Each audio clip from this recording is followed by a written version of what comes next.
See it? See it's blinking? Oh, it is. All right. Okay, So should I start over now? no, that's fine. Hello, YouTube. Okay. So on the first part of your sheet, it talks about, visually looking at your person's feet, just to make sure that they don't have any, scars or cuts or bruises or, when we did the video, many, many years ago, Renee had a big blister right here, and so you just want to, just check for that, check for ingrown toenails, and, simply ask the person. You are going to be having them fill out a health form. So, okay. So, when choose your lotion, you're going to hose them down. And I will just say this, that the ARCB and a lot of reflexologists use creams, oils, or lotions, but all reflexology people, or the verbiage, they say you don't use that. We don't use creams, oils, or lotions, but we all do. It's weird.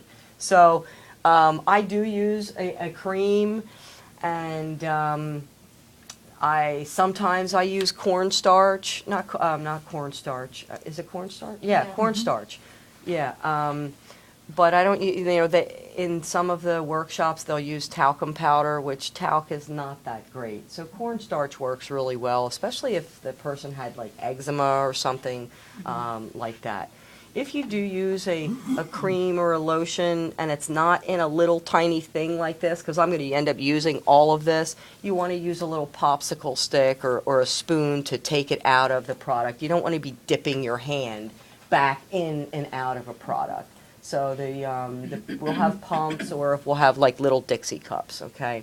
So the first thing we're going to do is just take a little moment of silence, okay, with my hands on her feet. And just try to, ground.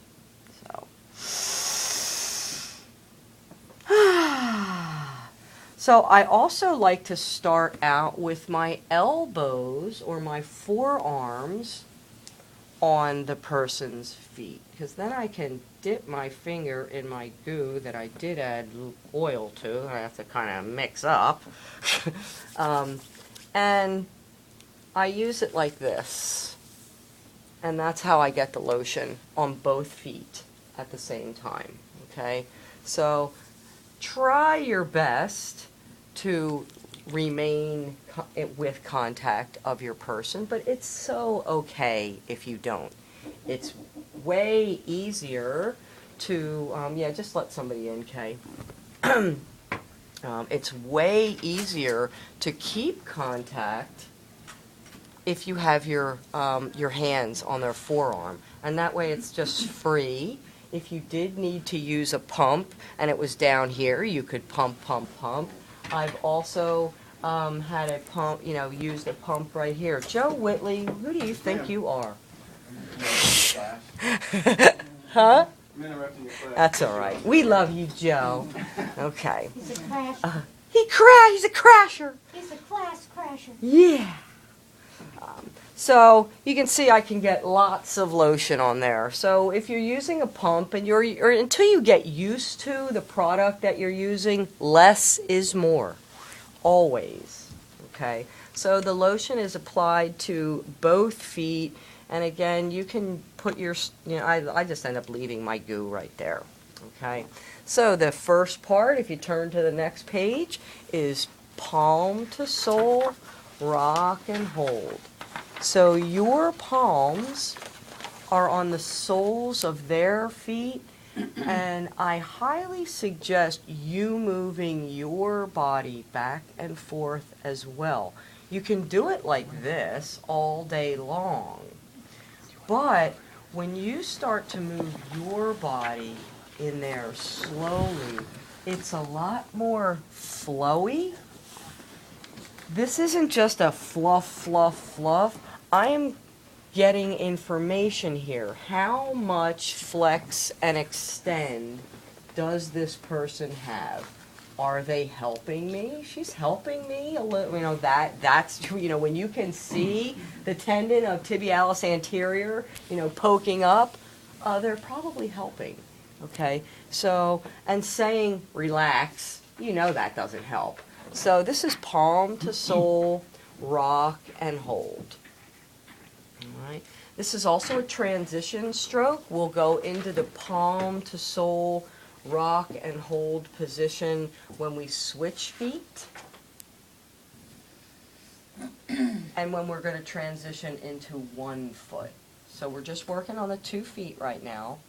And so you can do it like this, you can do it like this, however your hand matches your person's foot, okay? But try not to just do it like this, you know, because then you're just working from here to here. You want to get your whole body into it, just like massage therapy, okay? The next one is rake and slide. So I'm raking my fingers down the bottoms of her foot and then coming back with the tops of my hands. You can come back with the tops. You can come back and tickle. I don't recommend that, but that's sometimes nice. I mean, it doesn't tickle Renee. But this is also an assessment tool. My hands are not stiff, but they're not soft, but enough that I might be able to feel some textures or just a little slight differences in both feet, up here above the diaphragm line and mainly below the diaphragm line. So this is rake and slide. I have a question. Yes. What if they are ticklish? Some people have this thing in their head. You know what I mean? You work deeper. Right. They're okay. ticklish because you're tickling them. Mm-hmm. Okay? All right.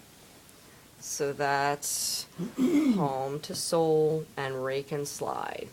The next part is called Sandy's 4-arch thumb slide.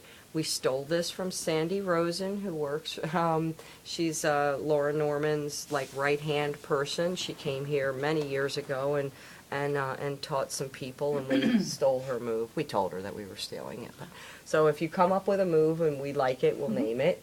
And right after you, John Hastings, we gave him the Hastings squeeze last year, Hastings heel squeeze. So anyway, your fingers are on the dorsal aspect of the foot. Your thumbs are pointing down on the lumbar spinal reflex. You're going to drag up the spinal reflex to the diaphragm line. Pivot across the diaphragm line. You're going to pinch down the lateral edges and then push across on the heel line. And to start over, you can either pivot, depending on the size of your foot and hand, or lift off and start over. Up the spinal reflex, across the diaphragm line, pinch down the lateral edges, and push across on the heel line.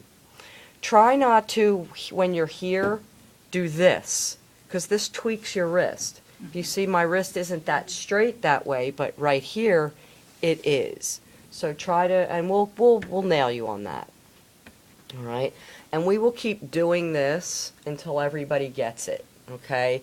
It feels really good. If you forget what to do, just do this while you're on 2 feet, okay? So Sandy's 4-arch thumb slide, okay?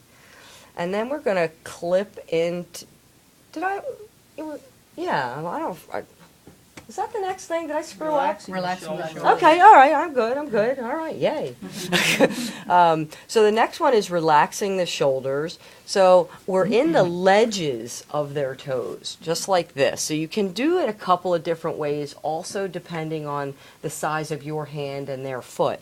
So, but remember when I said that this is the shoulder ledge, so you can be in here just like this. You can kind of hang on there. Val ends up, somehow she gets her finger, and I could always feel her little fingernails in there, but it feels good. It's not like, I know she doesn't have long nails, but, so you can put your thumb on the diaphragm line and kind of huggy, or like this.